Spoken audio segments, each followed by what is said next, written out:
final vlog, the final publication of The Scoop, which is honestly very sad. Tears. No.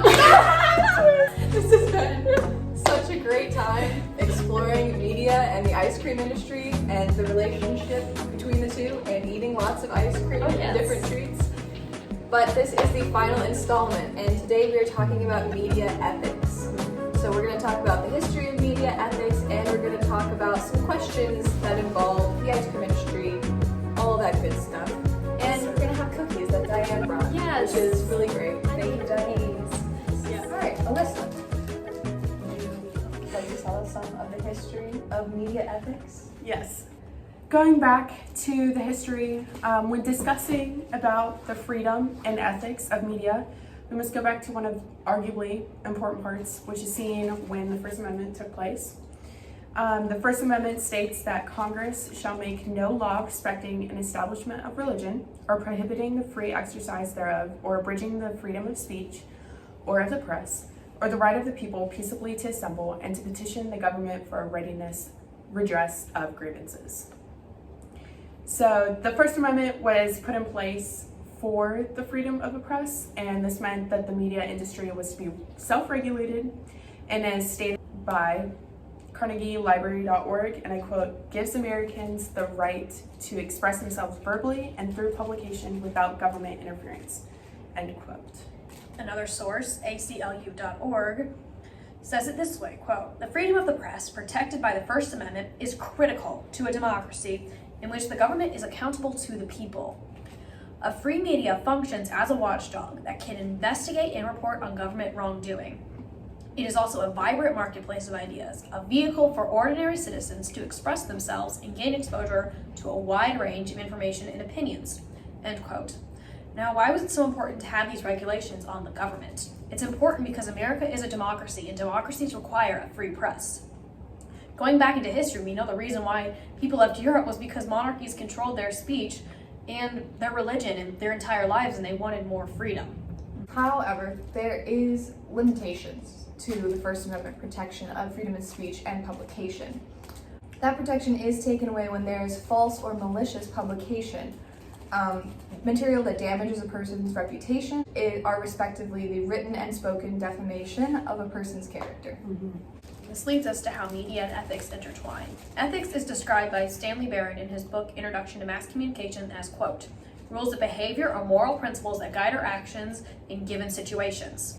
Yeah, so ethics should be applied to media because it involves finding the most morally, defensible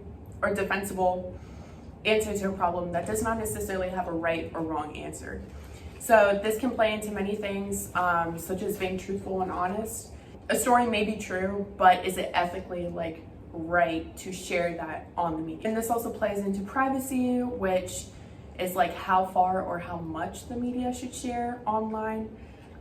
Privacy protects people from government intrusion, but it's also important that the media makes ethical decisions by asking themselves those questions. This discussion leads us to some important questions about media ethics in the ice cream industry. The first of which being, what do you do when you have a product that might not be healthy for your consumers? And how do you market that responsibly? What do we think? Well, probably don't try and market it as it's the healthiest thing in the world, because it's not. There is not kale ice That's cream. fair. No one's going to want to eat kale ice cream. Ice cream is delicious and sugary. It is. We'll move on. In all seriousness, kale ice cream aside, it is true that it's ethically responsible to market your product as what it is, not try to. There's a difference between spinning something positively and Making stuff up. Yeah, hiding the truth and making it seem like something that it isn't. So with ice cream, you kind of got to own the fact that it's not healthy. That's not the point of ice cream. The point of ice cream is it's happiness, it's community, it's a social thing you share with friends and family and have on beautiful summer days. Ice cream is it's an idea more than it is the food itself. Yeah. So this kind of leads into our next question on how would our ice cream company respond to criticism such as unhealthy diets by consumers? And should ice cream companies even be responsible for when their customers have health problems from eating unhealthy food items such as ice cream? So I think you really have to think about like what are the consumers specifically saying, because some of their criticisms might just be talking about an ice cream shop isn't clean. Well, then they should literally clean their act up.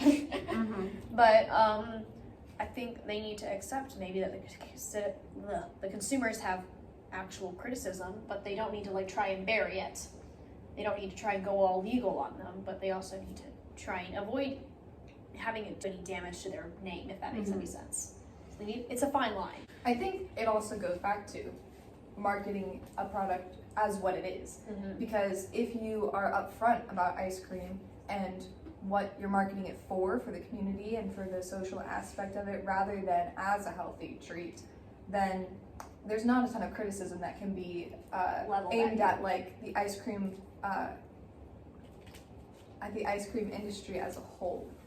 Like Diane was saying, maybe specific businesses, they would have issues with those businesses.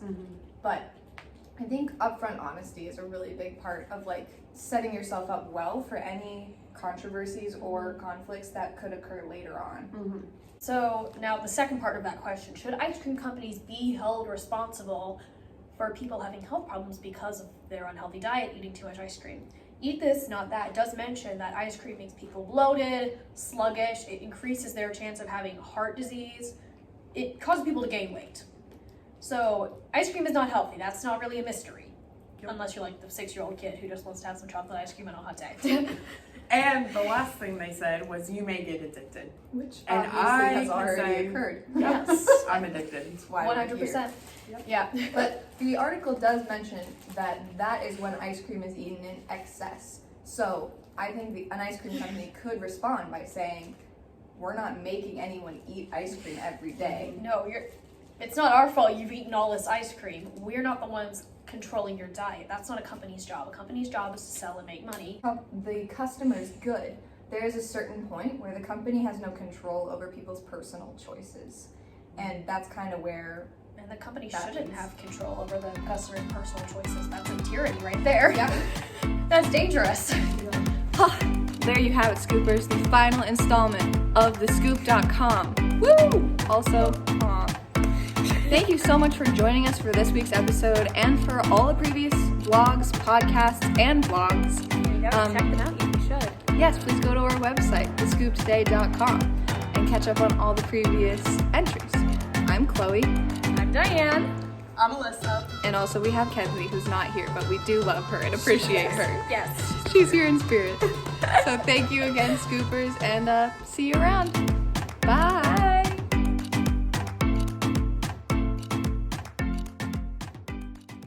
Okay.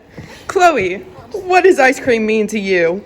Ice cream means a lot to me, first of all, which It is does. why, yeah, that's why I suggested that we do ice cream as our niche. Wow.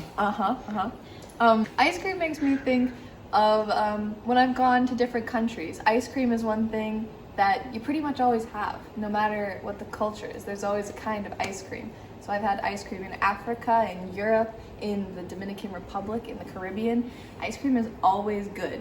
And Wow. it really brings Ice cream- people together. Yes. Diane, now to you. What does ice cream mean to you? A thicker waistline.